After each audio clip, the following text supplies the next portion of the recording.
Hi Marika, my name's Nick Rose. I have this little bar here in Richmond called Qualia Lounge, and I'm the leading industry sort of expert and advocate in microdistilling and Australian spirits at the moment. My book, actually, on how microdistilling will change the way we're drinking is set to be released later this year, and I'd love to send you a copy if you'd like, but, that's not what this is about. I noticed that it's quite possible you'll be considering an article with regards to a good friend of mine's venue, the Raccoon Club in Preston, but to do with their no children policy. Now, personally, I love the fact that my license allows me to have children and young families in my venue. I probably couldn't survive without it.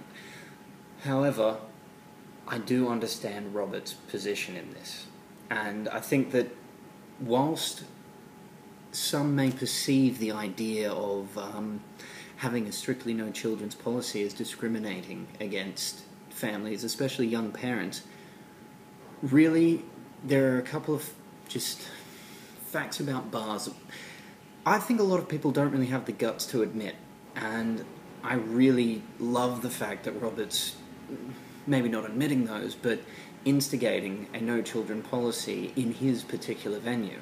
It's not that it's a dirty venue, it's not that it's somehow, a hive of binge drinking. It's not that at all. It's that unlike every other venue in that suburb and in that area, he's created an oasis for people to escape, to spend a bit of time rebelling against life in a way, because fundamentally that's what a lot of drinking is about. What we as bar owners and bartenders do is provide that little bit of entertainment, that little bit of release, that exit from what for some people can be either a mundane life, or even if it's an exciting life, one that just needs a bit of relaxation and time apart.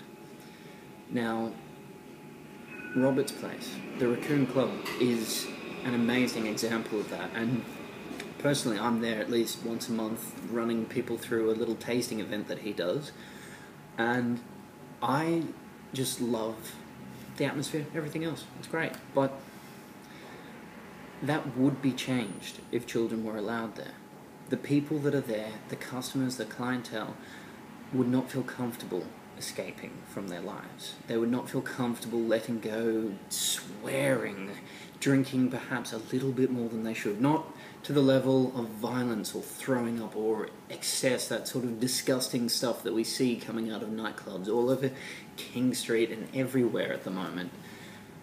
But that tiny bit of rebellion, that push past what is socially acceptable in the mainstream in front of everyone, that need to just escape and enjoy a small part of your life, just a tiny bit, meet new people, do whatever, but that ability to let go, if something's going to affect that, well, you'll lose clientele, you'll make the entire atmosphere of a venue change, and if there's one thing that will actually make people act more conservatively, be less themselves, not rebel, and not have that little tiny bit of escape each week, it's introducing children into that scenario, because contrary to how it might seem, Robert and most of his patrons don't dislike children. They don't not want children.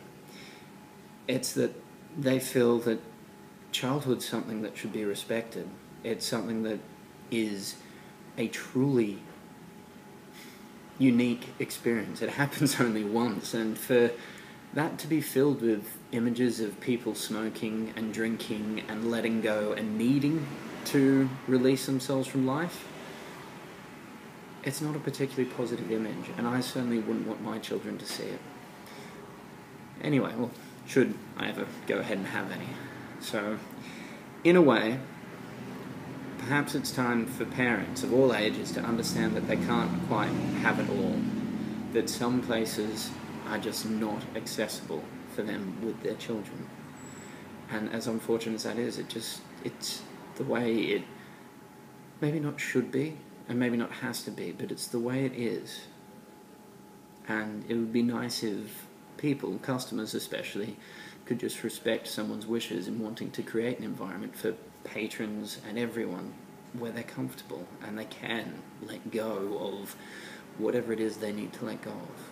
Like I said, not in the extremity, not blowing themselves completely out, just that little bit of escape, because I bet you've had a hard week. At least once, right? Like, I know what it's like with journalism. I studied public relations and I get how intense both sides of that sort of media industry are, but yeah, in the case of Robert's little place, it's one of the few places in the area where people can really get away and not have to deal with TABs and not have to deal with pubs and not have to deal with very loud, rambunctious people. It's nice, it's quiet, and quite frankly, it's better without kids there. So thank you, and I really hope that you don't get too much kind of hate mail or aggressive emails about this issue, because they're very passionate and a lot of them probably don't really get why the patrons, like whoever it was that was a bit disgruntled, why they were. I kind of get it, because you like to go somewhere nice and you hate the fact that people keep kind of treating you like you're second-class citizens because you have kids. But that's not what it's about. It's just that everyone there shouldn't have to sacrifice the ability to actually really enjoy their night of being there just for, you know, two parents. I know it seems a bit unfair, but it's unfair the other way around too. Anyway, I've spoken for way too long. I hope this kind of gives another perspective side of it, and if you've ever got any questions about his venue, my venue, spirits in Australia, any of that stuff, feel free, just send me an email. Yeah, I'd love to chat to you. Anyway, see ya.